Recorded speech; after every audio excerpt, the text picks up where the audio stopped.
What's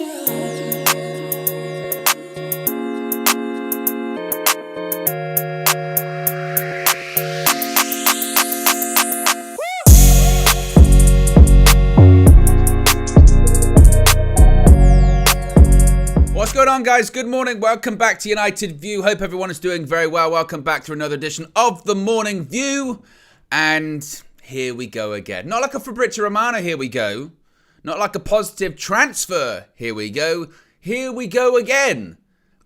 X, you don't have to say the manager. X, it could be anyone. Replace it's interchangeable. X has lost the dressing room. The reports have started. We're going to be getting into all of it. The report yesterday that came from Sky Sports News, Kave Solokol, saying that Erik ten Hag has lost up to 50% of the Manchester United dressing room for a variety of differing reasons, being too authoritarian, being too strict, training the players too hard, falling out with certain players, etc., etc., etc.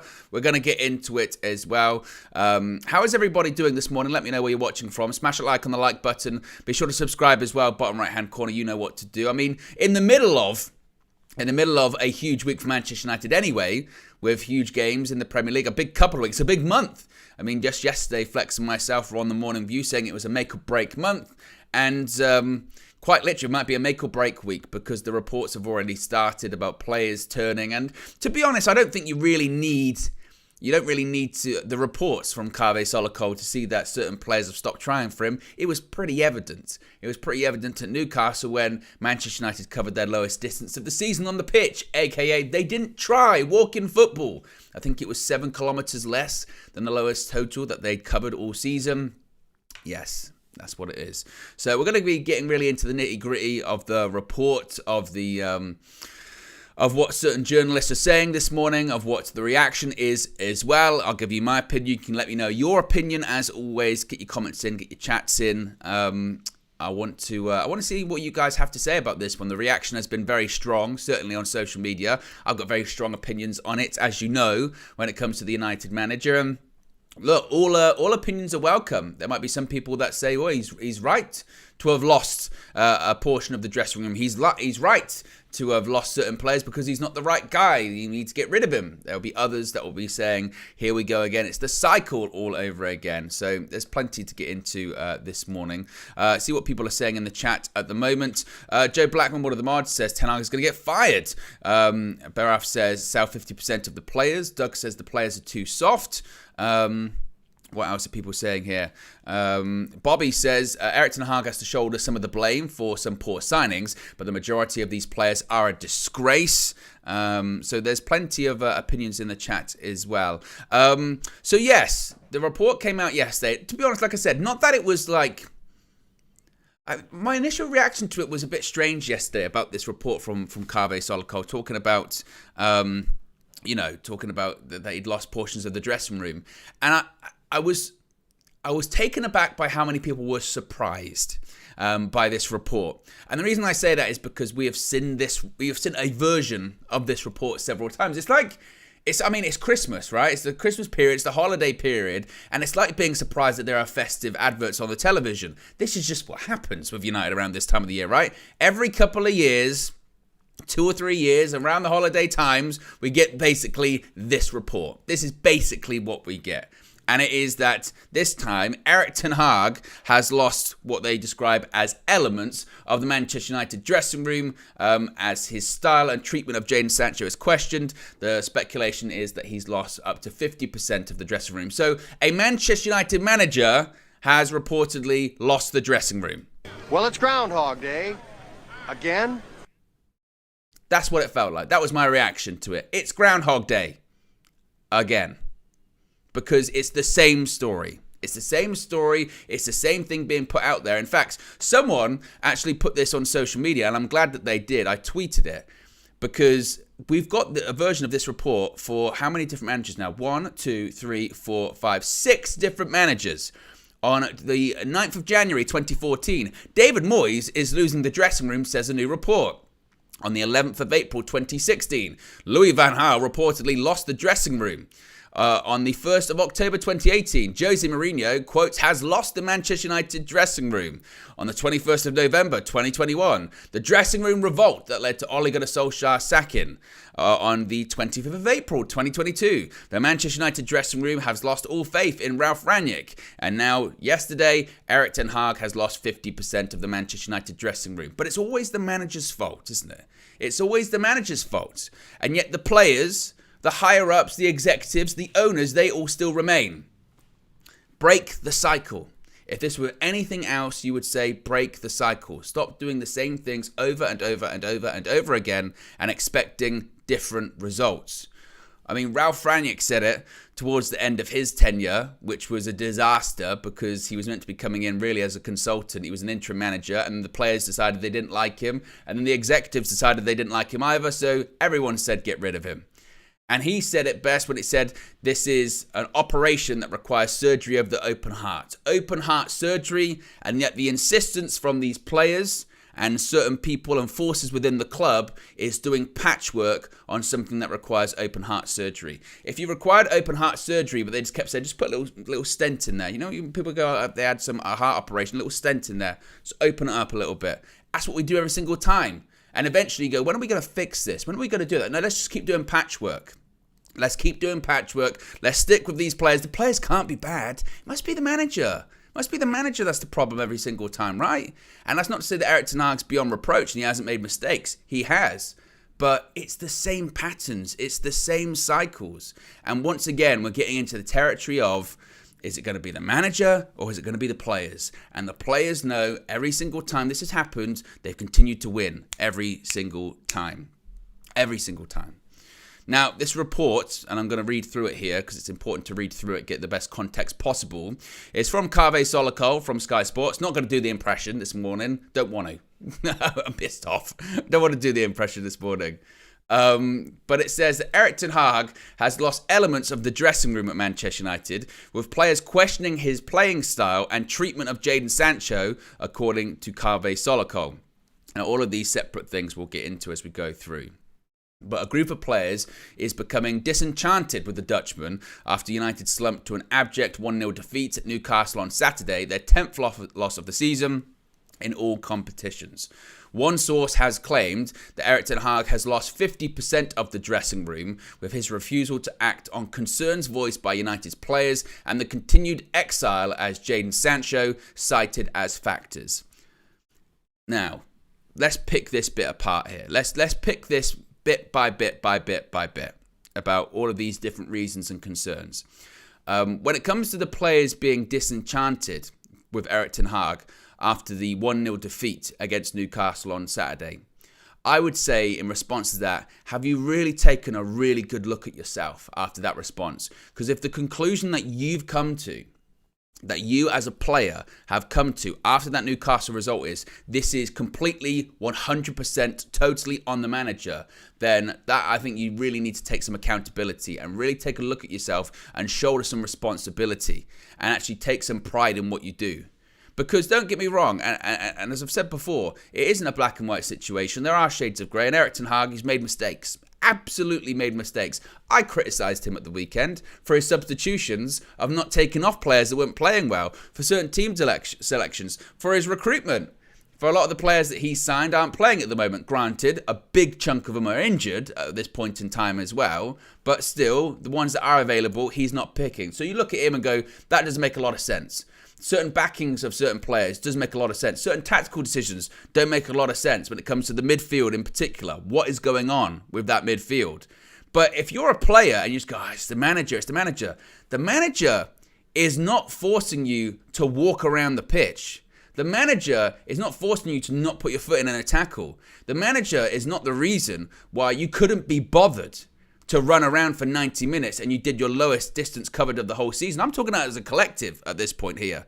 Because a new manager could come in and maybe he'll inspire you for 12 months like every other manager does. But eventually we'll get to the same point. And this has always been my thing with this. When people ask me, they go, oh, do you think I should get rid of Erik ten Hag? I still say no. Do you know why I say no? Because it's the same. It will be the same. We will be having the same conversations in 12 months' time, 18 months' time when we say, oh, I can't believe it. Initially, they made the players run, and the players were really on board, and the fans were really on board, and good is not good enough, and we've become pressing monsters. Ralph Rangnick only managed it for 20 minutes or 40 minutes and a half of football. Ole Gunnar Solskjaer managed it when he was an interim. He got the new manager bounce, and after that, it was done. Jose Mourinho managed it for what? A couple of seasons? First season, people forget in the league. He finished, 6th, but he won trophies, so that was cool. Second season came second. After that, wheels completely fell off. Louis van Gaal was the same. First season, where do we finish? 3rd.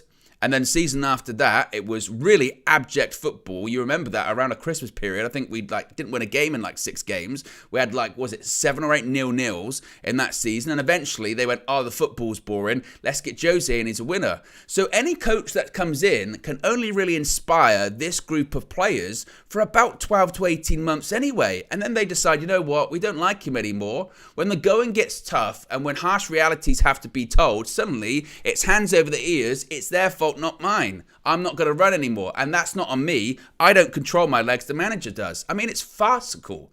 Absolutely farcical to put that a level of blame in a single player's performance on the coach, because it's the same every single time. The same every time. And when it comes to Jaden Sancho, and I know people have differing views on the Jaden Sancho situation, I think it's interesting.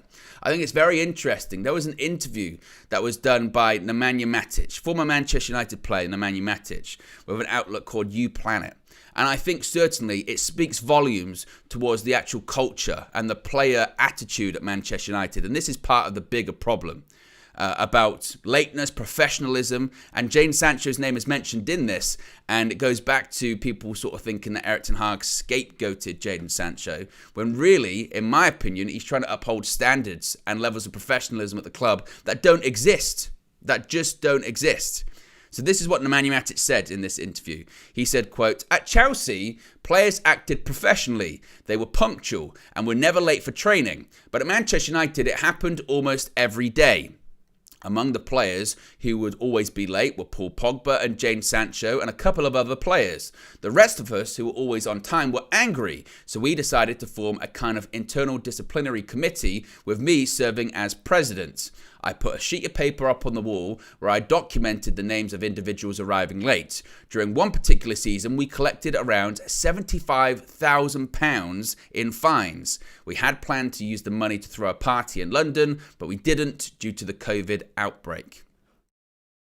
And when it comes to someone in particular, like Jaden Sancho, and this isn't like a witch hunt, but he's named in the article as one of the reasons why certain players, shall we say, why certain players are upset with Erik ten Hag, there has been a pattern of behaviour. This is what I've said regarding the Jaden Sancho situation time and time again. A lot of people look at it and think it's just that one incident, just the thing leading up to the Arsenal game and the fallout of that and the posting on social media, blah, blah, blah, and that's just it. And I've said before, for me, it's far more complex and far longer term than that. Clearly, in my opinion, and according to reporting from people like The Athletic, Laurie Whitwell, David Ornstein, and others, that this was a problem for months, for let's say 18 months leading up to that incident during and after the Arsenal game earlier this year, which was a pattern of lateness, lack of professionalism. By all accounts, it was a situation at Borussia Dortmund as well. And if you put yourself in Erik ten Hag's shoes, you say, well, I've tried everything. Last season as well, it wasn't working out for the player, so I gave him time away. I tried to support him. I sent him to coaches that I knew personally. I sent him to, clubs in the Netherlands that I knew personally. I tried to back him. I tried to support him, and he's still not putting in the effort that I deem appropriate or I want to, the standard I want to set in my training sessions. So as a manager, as my right, because I'm the one that picks the team, I say I'm not going to select you because other players, younger players, which we're all saying, by the way, should be more involved. The younger players like Hannibal, Dan Gore, Kobbie Mainoo, we're all saying should be involved because they're showing grit, they're showing determination, they're showing passion, they're showing work rate. We want those players to be involved. So Ten Hag selects those players for the bench for the squad over Jaden Sancho. And then Sancho puts up the thing on social media and refuses to apologise. And apparently he's been made a scapegoat for Manchester United's failures. The only scapegoat I'm seeing at the moment for Manchester United failures is the Manchester United manager, Erik ten Hag. That's the only scapegoat we're seeing at the moment, and it's the same scapegoat every time. Whether it be David Moyes, whether it be Louis van Gaal, whether it be Jose Mourinho, whether it be Ole Gunnar Solskjaer, whether it be Ralf Rangnick, whether it now be Erik ten Hag, it's the same person every single time. It's always the manager's fault. And it's not to say that blindly gets a pass. It's not to say that some of those managers weren't the right fit at Manchester United. That's not me being revisionist history, because I've seen a lot of that as well, about people talking about how great it was under these certain managers. Under certain managers, it wasn't that great. I understand that. But it's the same every single time. The same every time. And it's just incredibly frustrating. Incredibly frustrating. What are the super chats saying here at the moment as well? Amanor says, we sack Erik ten Hag, then what? Get Hiddink until season end? I don't know what United's plans would be. Ray says, this is predictably 2-year report from the media. When players stop playing, I knew this would come out. To be honest, a version of this story actually really came out earlier on in the season anyway. I think it was Samuel Luckhurst saying, and I remember talking to KG at the time. He was doing one of his shows, and Samuel Luckhurst reported that certain players, was it dressing room sources, had come out and said that Erik ten Hag was too strict, or they were losing confidence in the manager. And at the time, I remember calling him and went, it started. It started. Here we go. And it just very frustrating. Big Mike says Sancho was not there in the COVID season. Well, again, this is when you have to be careful, Mike, because you have to remember when there were certain There were certain restrictions going as far as even the season when people were back in stadiums, weren't there? Because remember in 2021 December, there was a bunch of games that were missed because of COVID outbreaks. So it could have easily have been during that period of time as well. What else are people saying in the chat at the moment? Bartholomew says, if Sancho believes he's right, why should he apologise? Well, and this is the thing, right? I'm not saying that Jaden Sancho should apologise if he doesn't want to be at Manchester United. Don't get me wrong. If I was sitting down with Jaden Sancho and I would say, do you think you're right? And he goes, yes, I think I'm right, and I don't think I should apologise. Then I would say, well, okay, that's your prerogative, that's fine, but you have to understand the position that you put yourself in then. If you're saying, no, I believe I'm right and I'm not going to apologise, then you must know that you don't have a future at Manchester United. You don't. Because we've all been in those jobs where you don't like your boss or you don't like the manager that manages you or your team. And you have to either apologise or you have to just kind of suck up and take it.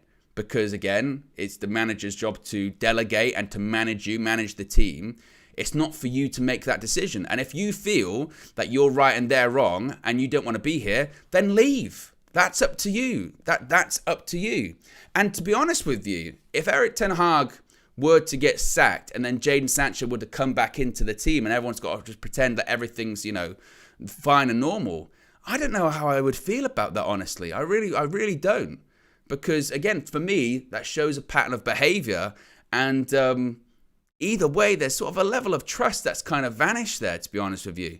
And I just find it baffling that, again, a couple of years ago, we're sat here on these streams and people are saying the same things about these players, going, Player FC runs Manchester United into the ground. They're prima donnas.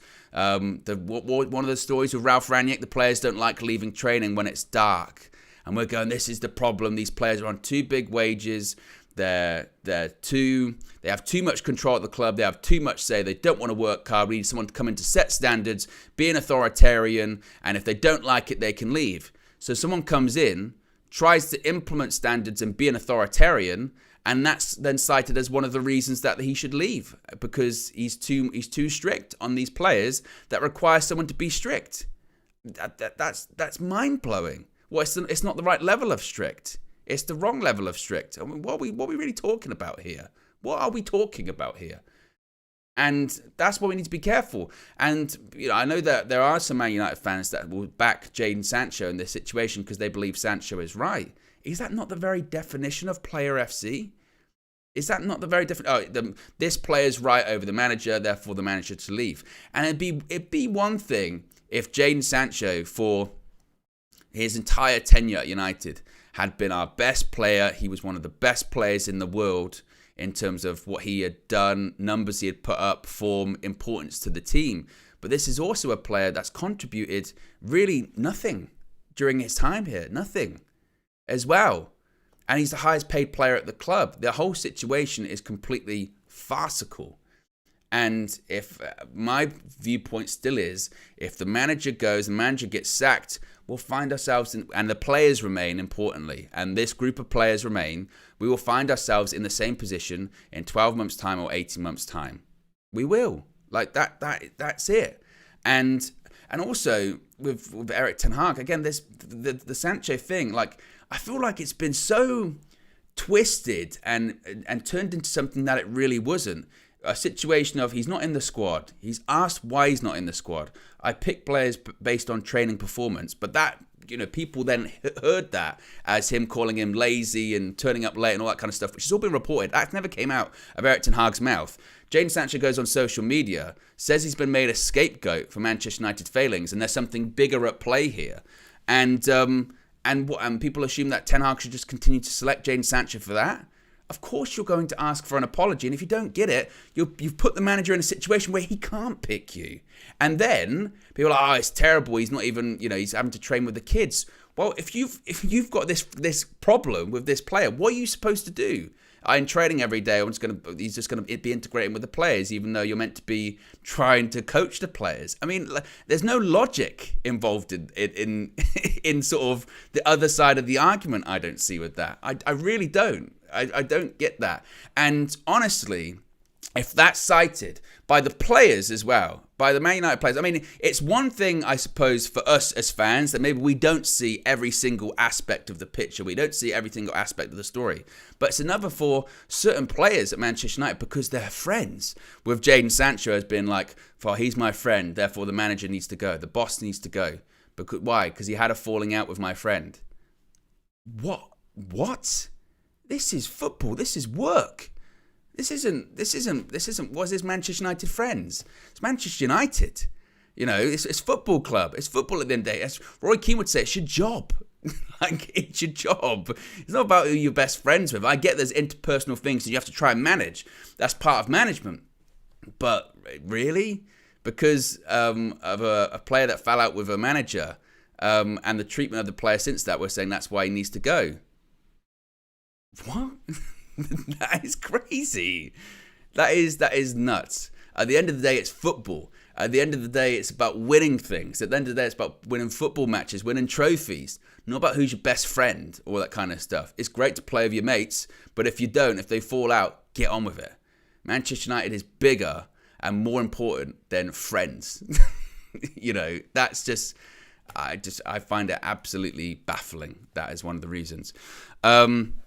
United with a super chat here says, isn't it amazing how many times these players have cried wolf about the manager and some fans are still falling for it? People need to wake up. Baraf says, hi Owen, how would Pep or Klopp deal with Rashford's blatant lack of effort and the whole Sancho saga? Would they succeed with these players? Well, this has been one of those questions, hasn't it, when it comes to any manager? And I think it's a good point that when you're thinking about getting rid of Erik ten Hag, and this is another reason why I say don't get rid of the manager, is I don't see genuinely any other manager in world football with this group of players and with this structure that's currently in place doing really all that different. Because we've tried almost every different kind of manager. We've tried the one that's been chosen by Sir Alex. We've tried two unbelievably experienced managers that have won a lot. Louis van Gaal implemented a style of football, won trophies, been there, seen it, done it. Jose Mourinho after that, we just need a serial winner. That's what we need. We need a serial winner, comes in. Even he with this group of players, they get chewed up, spit out. We then choose with, okay, well, they were too strict, right? Those people were too strict. So we've got to go with a guy that people like. He might not be the most experienced, and he might not be the best coach, but at least people like him and he can get on with the players. Even he, chewed up, spit out. And the reason wasn't then because he was too authoritarian. It was because of the opposite. He's too soft.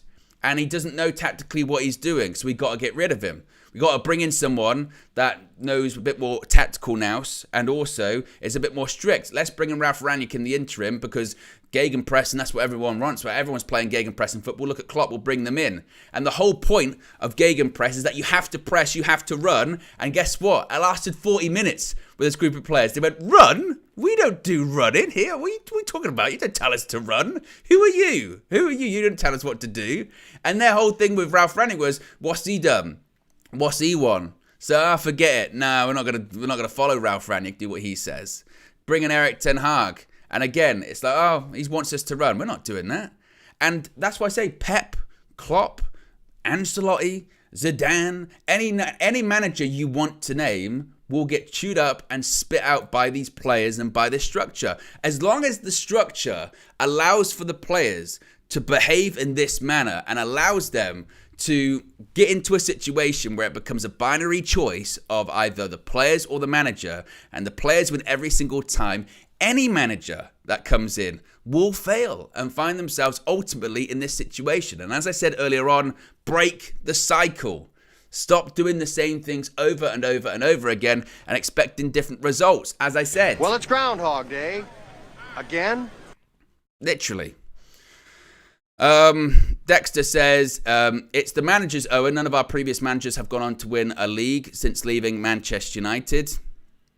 Okay, so what? And I mean, is that the case for lots of managers, top managers, when they leave clubs as well? I'm not sure what the point of that one is, to be honest with you.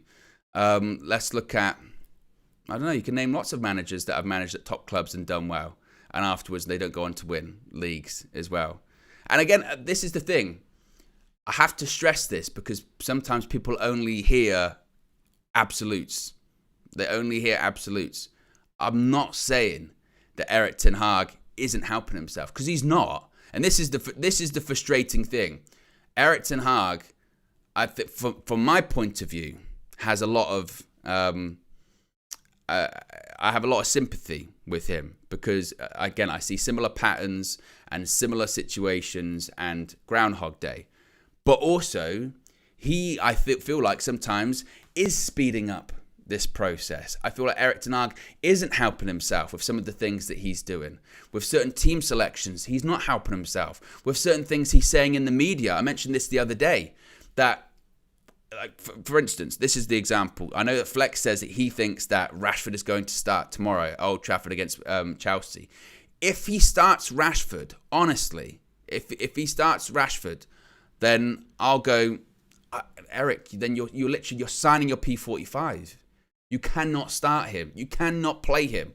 Based off his performance just in general this season, particularly that one against Newcastle, there's no coming back from it. He has to be taken out the side. And if you pick him, then you are literally dying on your sword. And I don't know why you're dying on your sword. You're dying on your sword for a player that couldn't even be bothered to run for you.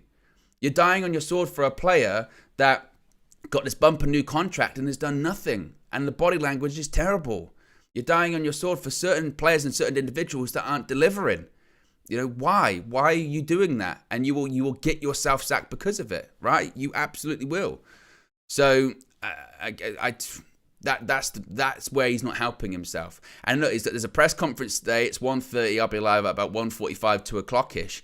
And we know what the response is going to be. We know what the questions are going to be. A lot of the questions are going to be about Rashford, going to be about the performance, going to be about whatever, about losing the dressing room. And we know what the responses are going to be from Ten Hag. Going to be, look, Rashford, we'll back him, we'll support him, we'll keep picking him. And he said after the game, I'll have a word with him, all that kind of stuff. But that's when you say, Eric, man, like it's getting tough. It's getting very, very tough. And these decisions and these results are going to be critical. And the question becomes, at this point in time, right now, can you trust these big name players at the club? Can you trust Marcus Rashford to deliver for you? Can you trust Anthony Martial to deliver for you? Can you trust, I don't know, pick any name to deliver for you?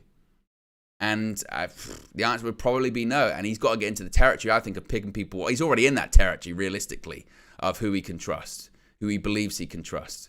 And it's not good. It's not good, certainly.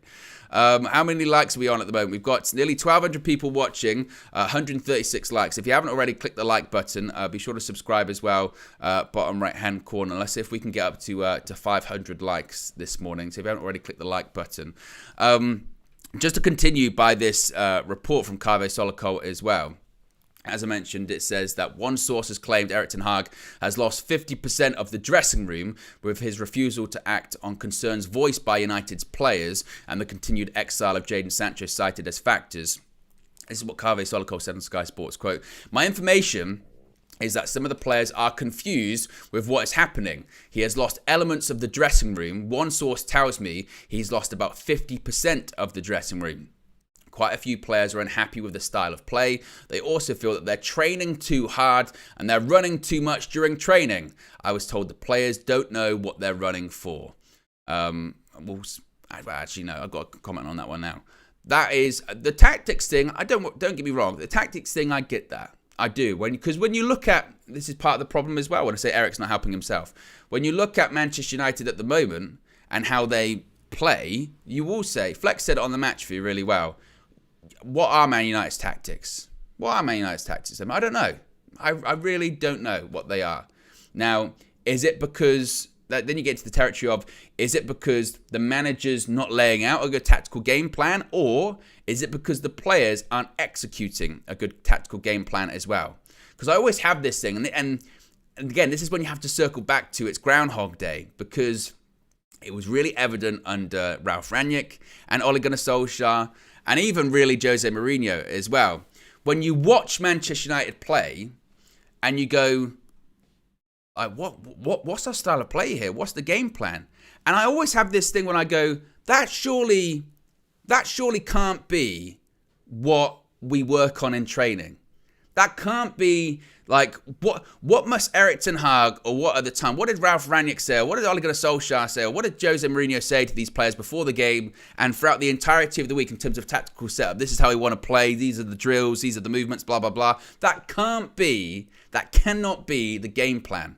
And I do lean more into, are you really trying to execute it to the best of your abilities? Are you really trying to do that? Because there can be no coincidence that there hasn't been a style of play under several different managers, under certain managers that very clearly in their principles, someone like Ralf Rangnick has a very clear style of play. And will say it very openly, their style of play. I get it with almost Ten Hag when he's saying, well, I'm not going to play the exact Ajax way and all that kind of stuff. And I don't like that.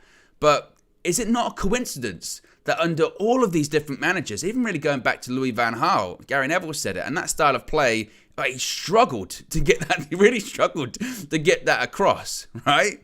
So is it any coincidence that under all of these different managers, there's no style of play and the players don't understand what the tactics are? You go, are you trying to? Because you look at Ralf Rangnick's another good example of this. For United, couldn't get a style of play across, even though he wanted to. Austria at the moment, they're doing brilliantly. He got that across pretty quickly. So I don't know if it's a case of the manager not his tactics, or the tactics being non-existent, or is it the players not wanting to do it? Is it the players not wanting to execute the game plan? Is that what it really is?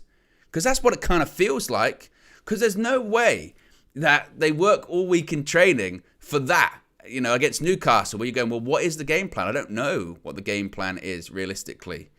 So,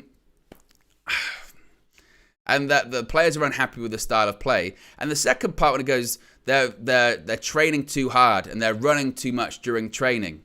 Now, granted, you could say maybe there's valid concerns in that as well. There might be valid concerns in that one. We've seen the amount of injuries that Manchester United have picked up this season, right?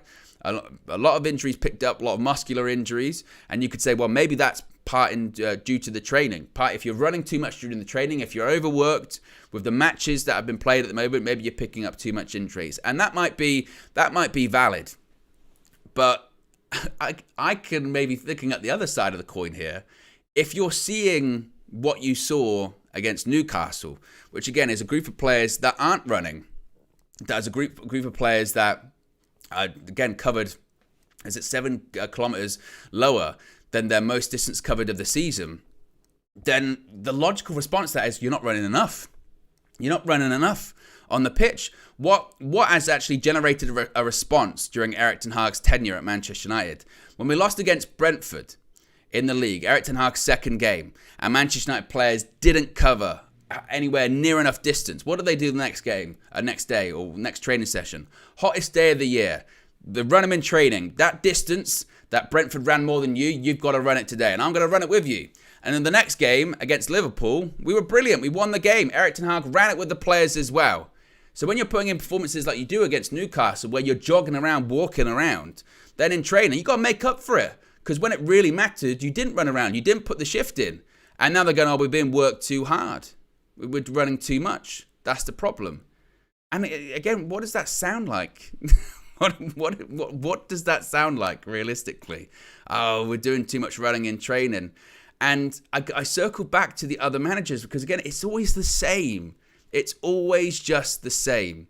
Whether it's Ralph Rangnick, his training sessions aren't good enough. That was one. Remember, they were put on by, is it Chris Armas, the guy from the United States? His training sessions aren't good enough. They're too old school. They're too old school. Ole Gunnar Solskjaer, the training sessions are non-existent. They're just non-existent. Non-existent. Was actually, in reality, you look at some of the coaches that he had surrounding him, Kieran McKenna, Michael Carrick, they've proven themselves to be not bad coaches. And younger coaches that maybe actually were putting on half-decent training sessions as well. Jose Mourinho as well. Oh, well, the tactics, they're too old school. He's not developed enough. He's becoming a bit of a dinosaur. Louis van Gaal, his training sessions are too same. He's too authoritarian.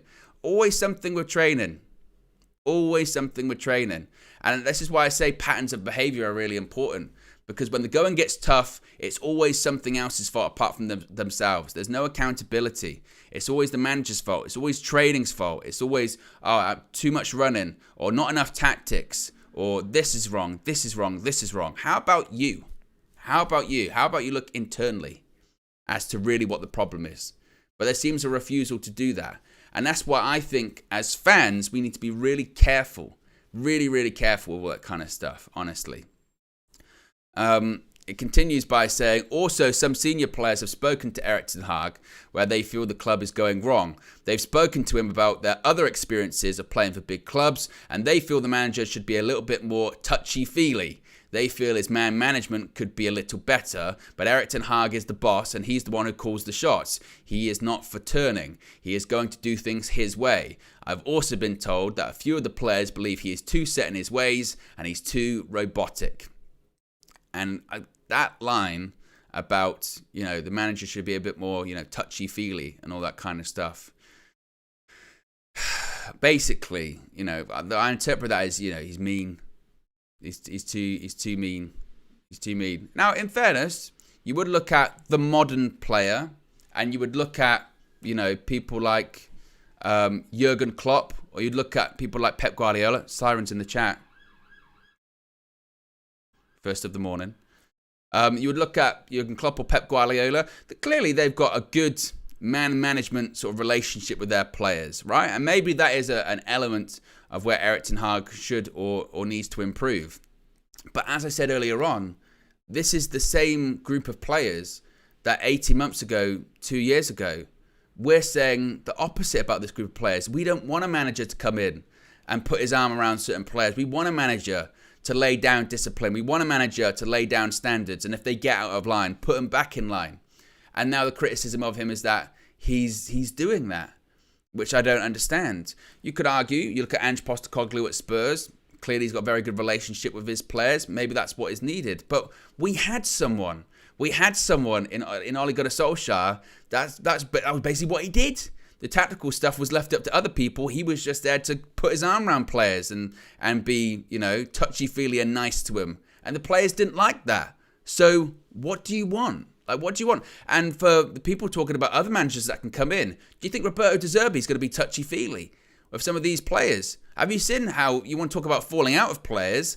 If any of this sort of stuff happened under De Zerbi at Manchester United, think of the explosion there would be in these press conferences. He's talking about people, I've already forgotten about him. He fell out with Trossard, sent him to Arsenal. He's doing quite well. Caicedo, I've already forgotten about him. The goalkeeper Sanchez, I think he fell out of him. He went to Chelsea as well. So if this stuff happened under him, I don't think he's going to be touchy-feely too. You know? So, could the man management be better? Sure. Does the modern player need to have that arm around him? Sure. But also, the modern player still also needs to be told when they're stepping out of line, which again feels like is what a lot of these Manchester United players are doing now and have done for the longest time. The longest time too.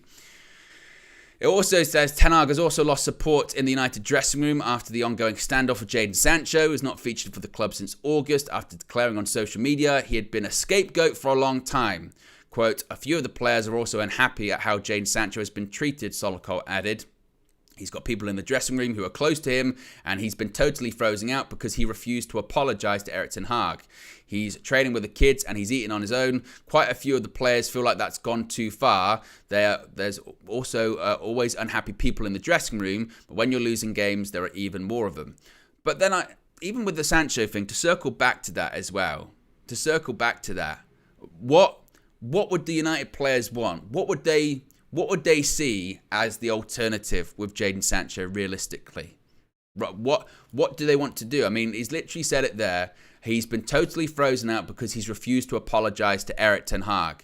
He's training with the kids and he's eating on his own. People feel like that's gone too far. So how can a player who is not on speaking terms with the manager train with the squad on a daily basis when they're preparing for a game, knowing that that player is not going to be available for the game because he's refusing to apologise to the manager? And therefore, he has to be taken away from the group because he's not going to be there much longer in January if he wants to go. It's been, he apologises and he reintegrates, or he says, or he doesn't, and he leaves. For players, but it's going too far. It's going too far. Well, what? Do you want him to train with the group every single day? Because that makes even less sense. That'd be even a bigger farce. Oh, he's got to eat with the players in the canteen. Well, by all accounts, the whole point is to get a togetherness in the squad in those eating times in the canteen as well. It's for first team players, and at the moment he's not. So that to me is madness. I mean, and I know that report came out from The Athletic, from Laurie Whitwell, and it was talking about how he has to get changed in in a locked room and all that kind of stuff, and people went, that's barbaric. But then was pointed out that it was for safety guarding reasons, because some of the people he's training with or he's integrating with are kids, so he literally has to in that situation, right? So again, that's another situation that with January on the horizon just needs to get resolved quickly. Jaden Sancho goes elsewhere, done. What now are you going to complain about? And suddenly he goes, is things going to get better now that you can stop complaining about it because your friend left? And as the article says here, despite the claims that Manchester United players believe they are running too hard in training, the stats around their recent performances do not suggest they are being overworked. Manchester United's pressing stats for the season so far in the Premier League are among the lowest in the Premier League. For total pressures, United ranked just 13th, and the number of pressures resulting in turnovers, 411, is 16th out of the 20 clubs. Nor are there trends showing signs of improvement. Quite the reverse, in fact. United average 110.8 kilometres for distance run in the Premier League this season, putting them 12th in the rankings. But against Newcastle on Saturday, the United players were recorded as running just 103.4 kilometres. In the 280 top-flight matches this term, a team has only run less on 20 occasions, which was the point that I was making previously. For all of this talk about being overworked, being overrun in training, blah, blah, blah, the reason that clearly you're being run in training is because the impression is you're not fit enough or you're not trying enough. And if you actually put that effort on the pitch, then maybe you won't have to run as much in training. Maybe you might start winning football matches. Clearly, there is a lack of effort. There is a lack of effort on the pitch, and you're putting that down to our training. We're too tired. We're doing too much. Talk to Newcastle about being too tired. They had 13 players, 11 players, whatever the number was, out of action through injury. They played in the Champions League on Tuesday. They played against us at the weekend. Not only did they outrun us, I don't think they made a sub till late on in the game. And most of their players are injured. What must they think? Like Newcastle players in that report going, you taking the piss? Like seriously, you taking the piss about running and being tired. Your running stats are either average or at the lower portion of the league. And you're going, we're running too much, we're too tired. It's just, again, I think all of it to me, as I said at the beginning of the show, sounds more and more like a lack of accountability, a lack of, looking internally as to what players can do better. And for all of the talk about scapegoating and for all of the talk about this player's not being treated right, that player's not being treated right, once again, when it gets too hot, suddenly it's let's put the heat on someone else. Let's find someone else whose fault it is. Just like it was with all of these managers previously, let's get rid of the manager. Let's do patchwork on a problem that requires open heart surgery. That's what we should do instead. And like I said before, and that's not to say, that isn't to say that Erik ten Hag is without blame in this, because he is. He does deserve a shoulder of the blame here. But when are we going to break this cycle? When are we going to do something different than the same thing that we keep doing over and over again? And when are we going to, not have this conversation in 18 months' time? When are we going to do that? And as Wednesday comes, and I still think Wednesday, we're at home. It is Chelsea, but we're at home. We might get away with that one. But you do get the feeling that more bad results are coming. I look at that back-to-back game of Bayern Munich, and we're going to go out of the Champions League that day. I don't see, even if we beat Bayern, results going our way, we have to hope for a draw between Galatasaray and Copenhagen. You never know. But realistically, at this point, you could be going through with 7 points, I think. You don't deserve to go through the Champions League with 7 points, honestly. And then you go away to Anfield at Liverpool. And if we play like we did against Newcastle, legitimately, it could be another 5-0, 6-0, 7-0. We that many chances were against us at Newcastle. And once again, that'll be the manager's fault. It won't be the players' fault. But I remember some of the recent trips to Anfield, and whether it was Mourinho, his last game. I remember when Ralf Rangnick went there and we lost, 4-0 that day. And it's always the manager. It's always the tactics of the manager. Even though that you change the manager, and this is my sort of wider point, we change the manager and yet the same things happen. So wouldn't that imply that maybe the thing that we keep trying to fix isn't necessarily the problem? Actually, there are other parts that maybe we need to try and fix. Actually, there are other things, bigger things we need to fix. Mina's car recently failed our MOT, and we're just trying to change the oil every time. That'll fix it. No, there might be bigger problems than that. Clearly, there are bigger problems than that. And now I think Erik ten Hag, honestly, I think he's in that territory of even... Because I don't know if he's going to be able to come back from this, honestly. I don't know if when the Ineos thing is announced, they say next week. I guess don't hold your breath, but they say next week. Ineos going to have itchy trigger fingers, honestly. Maybe. If things get as bad as they get. I mean, you could be really sort of conspiracy tinfoil hat, couldn't you? And say it's no coincidence that all of this stuff about the players not being happy and Ten Hag losing the dressing room, it's no coincidence that it's just sort of peaking just at the right time.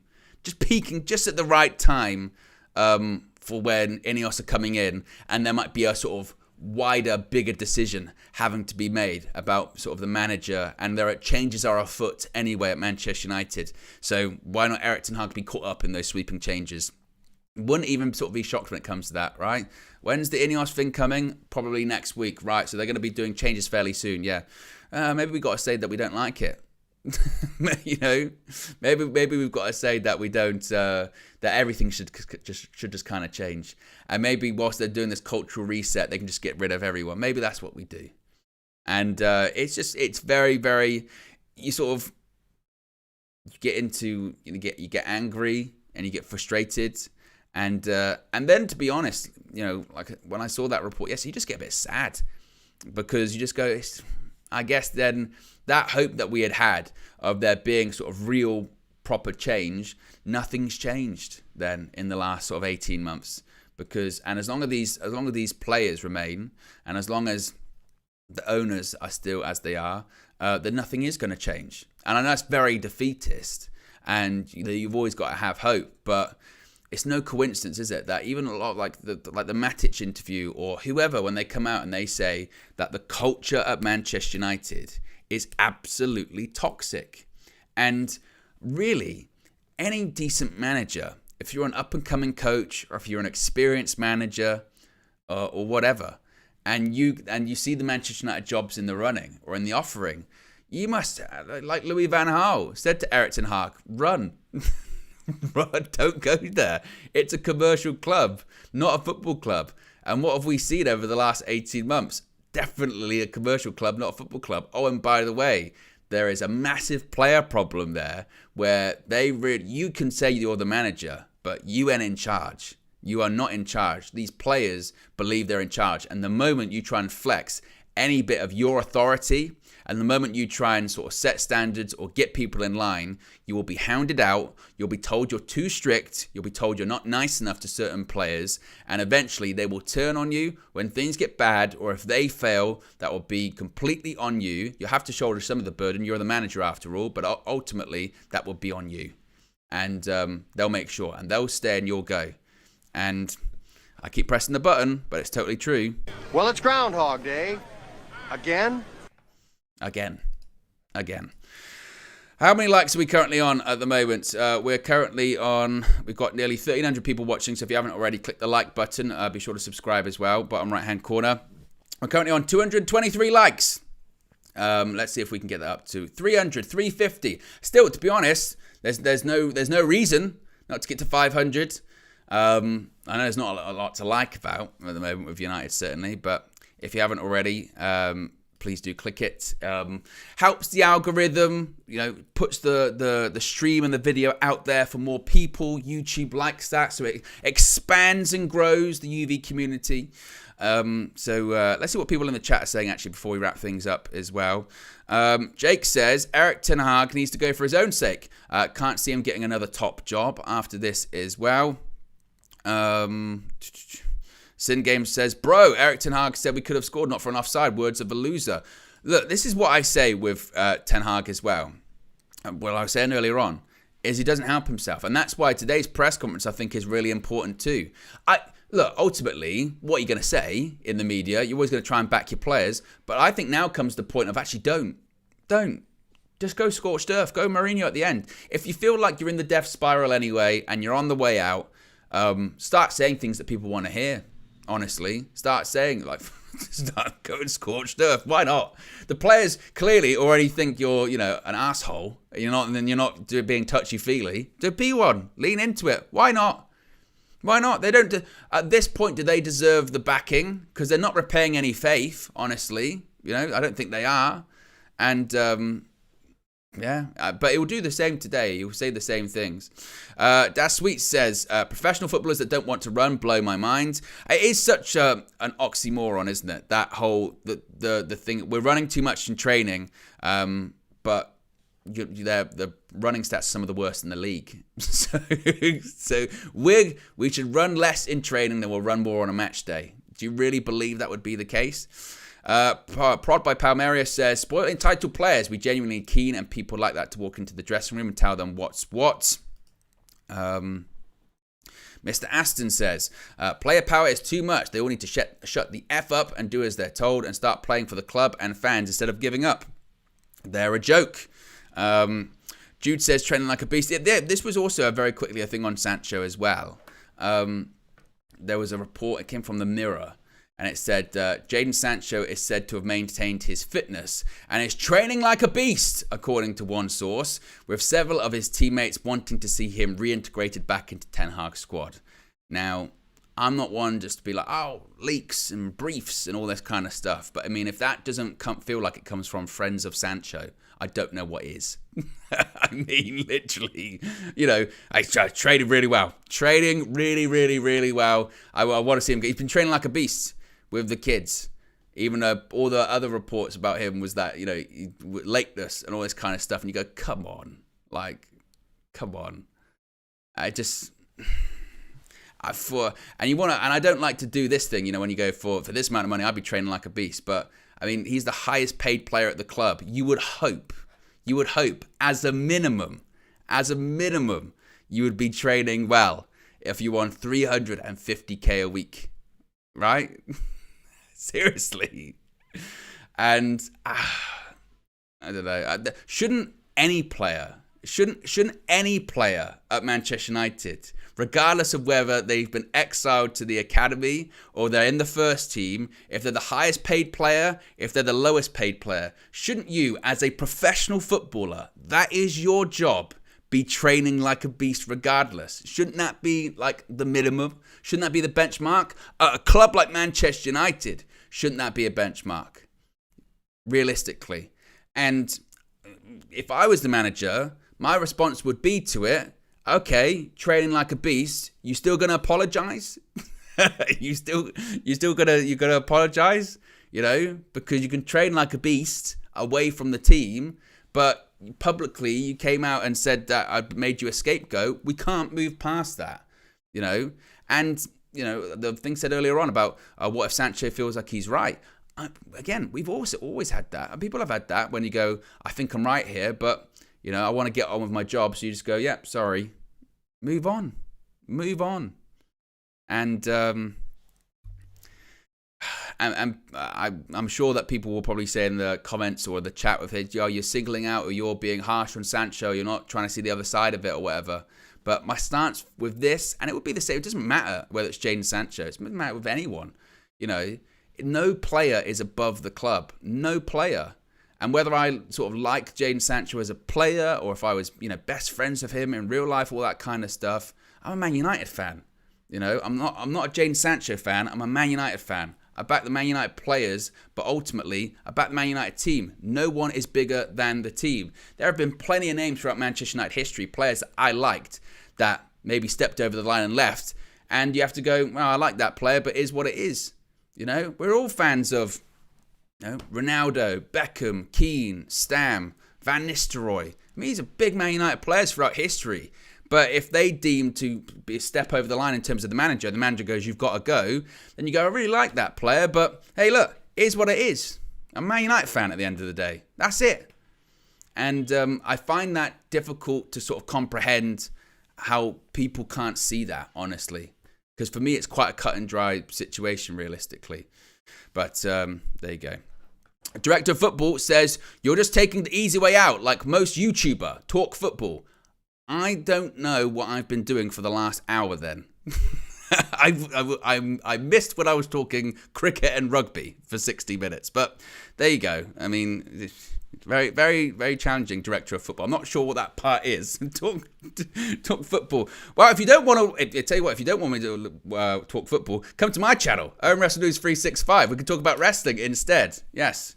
I mean, talk about football. I'm talking about Man United, players that play for Manchester United as well, and everyone else involved. I mean, it says director of football as well.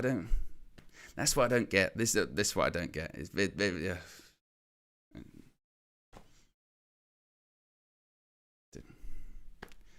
Anyway, guys, what's on tap for the rest of the day? As I mentioned, press conference is at 1:30, so I'll be live about 1:45 too. Which I mean, if you want to get angry about not talking about football, geez, honestly, those press conferences will talk about anything but anything but football with that as well. So be sure to join me then.